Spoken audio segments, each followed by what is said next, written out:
السلام عليكم ورحمة الله وبركاته. ازيكم يا حبايبي؟ عاملين ايه؟ يا رب تكونوا بخير. سنة جديدة علينا وعليكم، يا رب تكون سنة سعيدة علينا كلنا يا رب.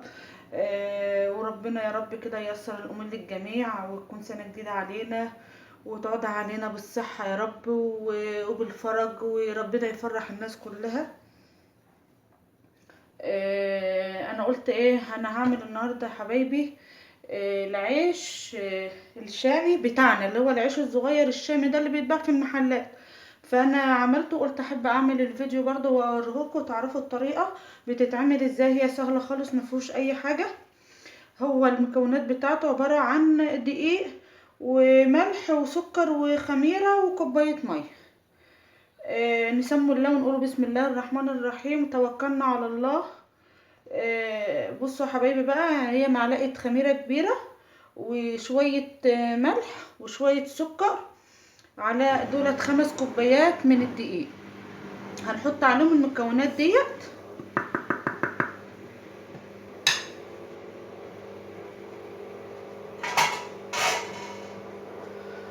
وهنقلبوه على بعض كده. نقلبوا المكونات كلها على بعضها كده. بس اهم حاجه نشتغلوا بالميه اللي احنا هنشتغلوا بيها تكون ميه دافيه، عشان خاطر احنا عارفين ان الجو ساقعه، فالعجينه هتاخد وقت معانا ان احنا نخمروها وكده. فنعمله ميه بس دافيه كده، ما تكونش سخنه قوي وما تكونش ساقعه قوي. ماشي. احنا كده يا حبايبي خلاص قلبنا الحاجه كلها على بعضيها تمام. حطينا الخميره وحطينا السكر وحطينا الملح وحطيناهم على الدقيق وقلبناهم مع بعض. هننزله بقى بالميه بتاعتنا. هناخده ننزله ان يبقى معايا كوبايه فيها ميه دافيه. هننزله واحده واحده، مش على طول يعني، واحده واحده، علشان خاطر نشوفوا كميه الميه اللي الدقيق بتاعنا هيحتاجه، لان في دقيق بياخد ميه كتير وفي ما بياخدش ميه كتير. فعشان العجينه تطلع معانا مظبوطه تمام هنحطوا الميه تدريجيا مع بعض. نسموا الله بسم الله الرحمن الرحيم.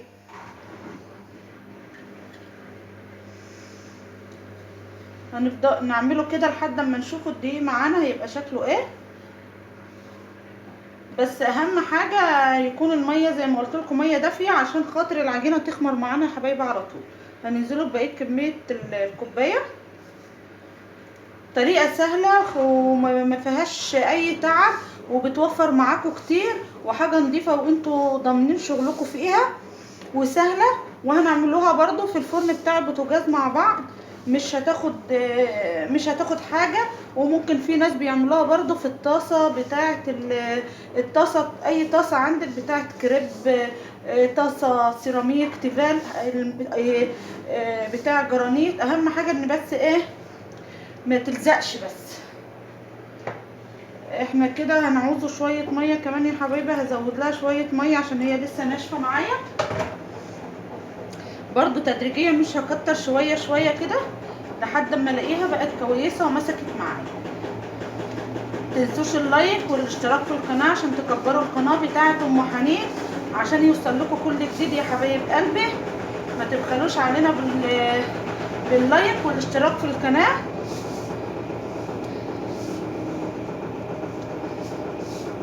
هي برضو كده لسه برضو عايزه معانا شويه ميه. ما نزودوش الميه برضو يا حبايبي، زي ما قلت لكم الميه شويه شويه كده مع بعض. هي تقريبا كده مش هتعوز ميه تاني باذن الله. احنا ساعه ما نشوفوا ان هي خلاص الدقيق بيلم بعضه كده في الحاجه اللي احنا بنعجنه فيها، يبقى هي كده خلاص كده القوام بتاعها كويس معايا. هنفضلوا نعجنه فيها لحد اما الاقيها بقت ناعمه معايا.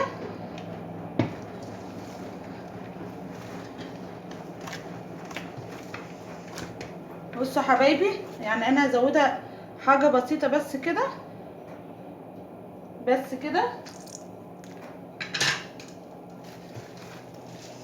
هي كده بقت كويسه قوي معايا. جربوها، الطريقه حلوه قوي، مش هتاخد معاكم حاجه. بصوا يعني انا ساعة ما تبدأ العجينة بتتلم من ايديا يبقى كده اعرف ان النتيجة كويسة.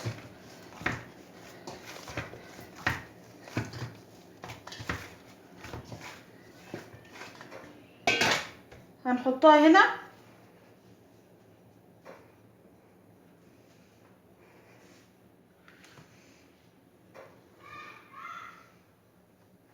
واذا ما فيش المفرش ده على الرخام عادي.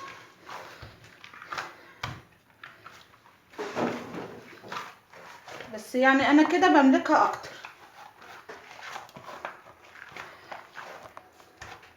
يعني لو المفرش ده مش موجود عندك فمش مهم، مش ضروري، بس لو عندك على الرخامة عادي شغال.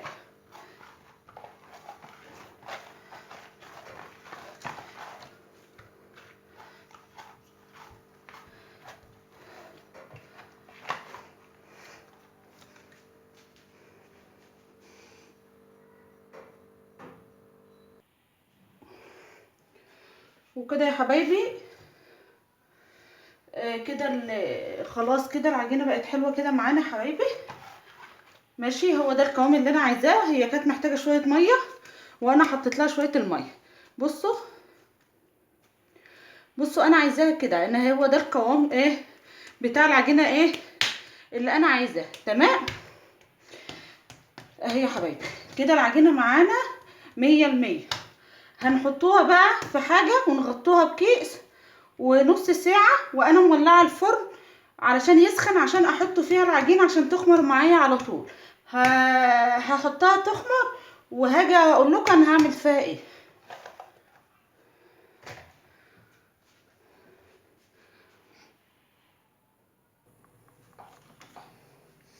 وكده يا حبايبي ادي العجينة اهيت معايا خمرت وبقت زي الفل اهي. ادي العجينة خمرت ورفعت اهيت بقى معانا وبقت زي الفل.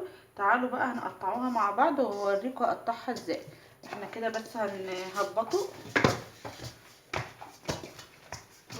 بصوا يا حبايبي، بصوا العجينة زي الفل اهيت معايا. هنقرصوها بقى مع بعض.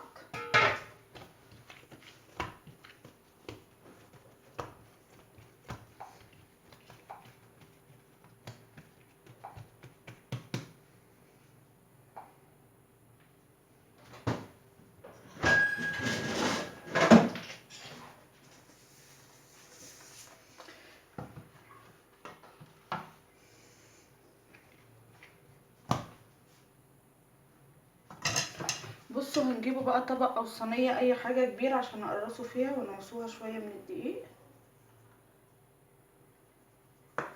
عشان ما يلزقش معانا. وهنعملوها كده يا بقى يا حبايبي كور زي ايه ما انتوا شايفينها كده. بصوا العجينه حلوه زي الفل معايا وناعمه وزي الفل. وعلى قد ما تقدروا خلوها تقريصه واحده.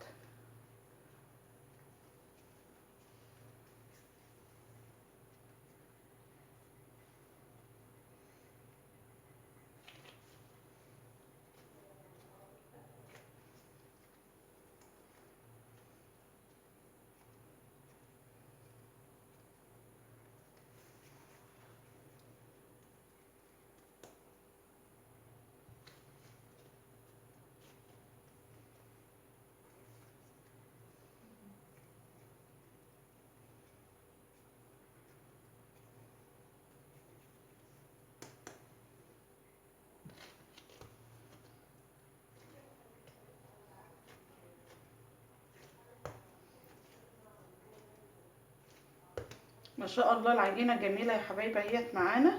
وصدقوني هتوفر معاكم كتير، مش هتكلفكوا حاجة، كلها حاجات من البيت ومش هتكلفنا حاجات كتير. وهتعملوا عيش نظافة وطعم حلو وحاجة مضمونة في البيت. وهتستخدموه عندكم سندوتشات وهتعملوا يعني مش هتستغنوا عنه. العيش الشامي بتاعنا وبتوع جدودنا بقى اللي احنا كنا بنعملوه، ولا فران ولا الكلام ده كله. احنا برضو ما نعرفوش الفران اللي بره بتعجنه ازاي ولا بتعمل فيه ايه. لا ده حلو لينا ونظافة لينا. وكل واحد برضو حسب الكمية اللي هو حابب يعملها. يعني انا قلت لكم انا عامله 5 كوبايات انا عامله 5 كوبايات من الدقيق، عملوا معايا شويه كويسين اهم.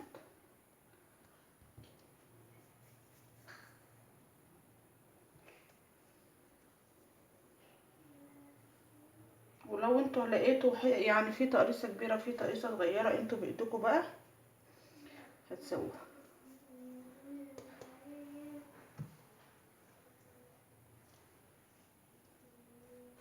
بس هي العجينه ما شاء الله عليها حلوه، هي مش محتاجه حتى دقيق، بس عشان خاطر برضو ما تلزقش معانا.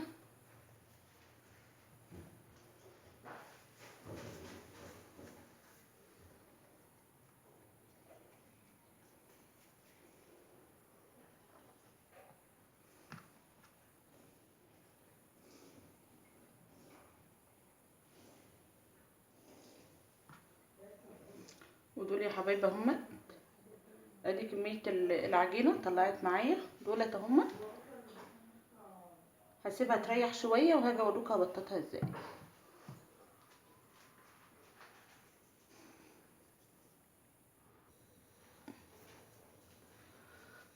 تعالوا بقى يا حبايبي هنبططه معانا. العيش هو كده رفع، انا سيبته يرفع شويه.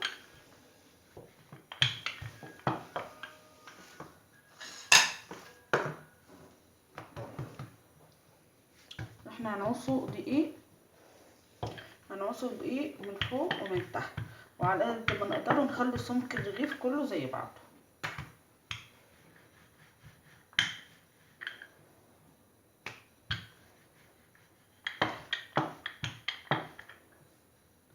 هو لسه يعني بيلم معايا حاجات بسيطة، بس عشان هو ايه، عشان لسه ما رفعش جامد. هي بس هي العجينة معايا طرية ومعايا ما شاء الله عليها اهي.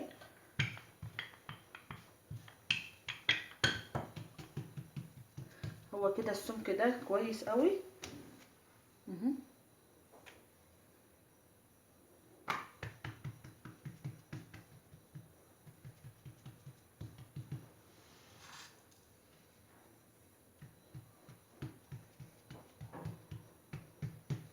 في ناس بيحبوه بالسمسم، وفي ناس بيحبوه بحبة البركة، في ناس بيسيبوه سادة خالص، حسب ما انت عايز.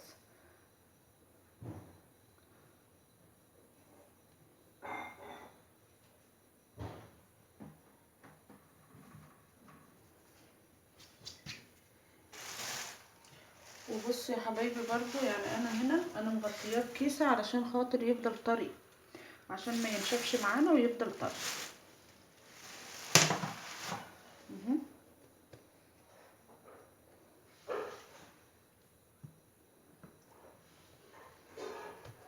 هنعصره دقيق زي ما انتم شايفين كده من فوق ومن تحت، وهنفرده معانا كده. صدقوني طريقة حلوة جدا، وتملي بيتك بعمايل ايديك انت. الطريقة مش صعبة والله، مش هياخد منكم اي حاجة. جربوا الطريقة اللي انا عاملاها لكم دي، صدقوني مش هتندموا. هي ما شاء الله عليها العجينة مستجابة معايا جدا اهي، وما بتاخدش وقت خالص في الفرد.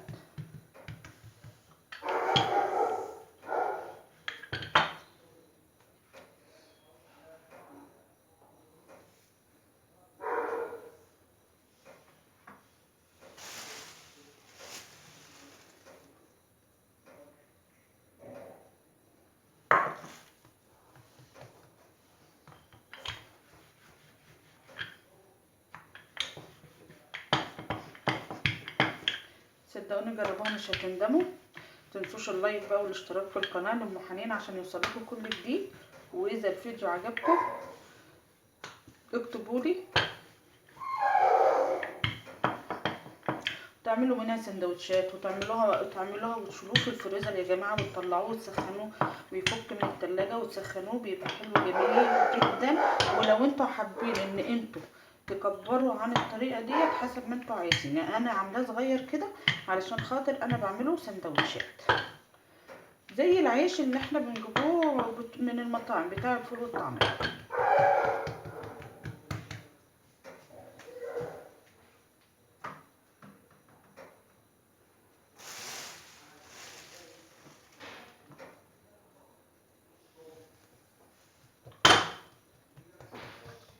اهي. تبصوا سهله العجينه ما شاء الله عليها، العجينه حلوه جدا.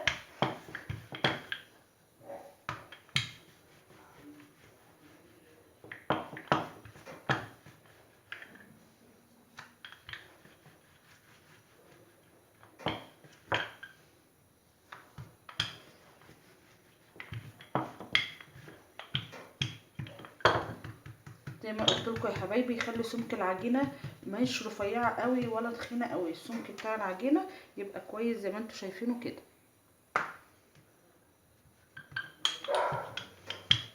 اللي عايز يعمل سندوتشات فول وطعميه، اللي عايز يعمل سندوتشات كبده، كل واحد حسب ما هو عايز، بس هو بصراحه حلو قوي.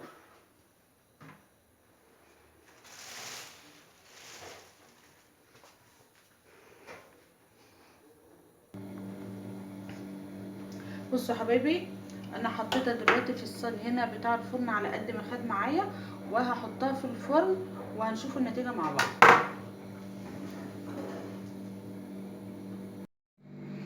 كده يا حبايبي اهوت، ادي العيش بتاعي اهوت، وانا ايه حطاه في الفرن اهوت يا حبايبي. ادي العيش اهوت معانا، واحنا حاطينه ايه في الفرن. هشوف هقفل عليه بقى عشان السخونيه بتاعته، وهوريه لكم برده. وده يا حبايبي كده النتيجه النهائيه هي بتاعه العيش بتاعي، العيش الشامي. ال5 كوبايات عملوا معايا الكميه الرهيبه ديت اهيت يا حبايب قلبي. من 5 كوبايات دقيق عملوا معايا كميه العيش الشامي بتاع السندوتشات، احلى من بتاعه مطاعم. وما خدش معايا حاجه، هي كوبايه ونص ميه، 5 كوبايات دقيق، شويه ملح، شويه سكر، معلقه كبيره خميره، وطالع معايا هش وطري، معلش سخن. بصوا طري جدا، طري ميه خالص اهوت زي ما انتم شايفينه. شوفوا طري خالص اهوت اهو يا حبايبي. بصوا وادي النتيجه من تحت اهو ماشي، وطري خالص معايا اهوت يا حبايب قلبي. شوفوا اهو طري خالص اهو يا حبايبي، طري خالص اهوت معايا. ومن ورا ده مكان الدقيق، مكان ما كنت انا ببطط اهو يا حبايبي. ادي العيش معايا اهو، العيش الشامي بتاع المحلات، والله العظيم ريحته طالعه تحفه. هو انا عايزه افتح لكم واحده، بس هو بصراحه سخن.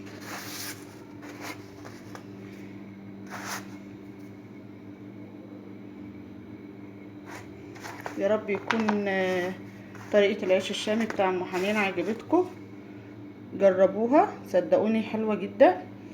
انا عايزه افتح معاكم رغيف بصراحه، بس هو سخن البخار.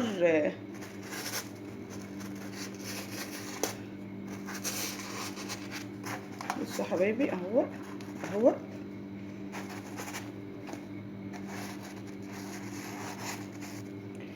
معلش عشان هو سخن بس اهو. ادي العيش معايا طري زي الميه اهو يا حبايب قلبي. بصوا حبايبي، شوفوا اهو. يا رب تكون الطريقه بتاعتي عجبتكم، طريقه ام حنين تكون عجبتكم في العيش الشامي. هو الطريقه حلوه جدا وسهله وما فيهاش اي صعوبه، وقلنا مع شويه ميه وشويه الملح وشويه خميره وشويه سكر وشويه الدقيق. يا رب يكون الفيديو بتاعي عجبكم، لو عجبكم ما تنسوش اللايك والاشتراك في القناه عشان يوصلكم كل جديد من ام حنين. السلام عليكم ورحمه الله وبركاته.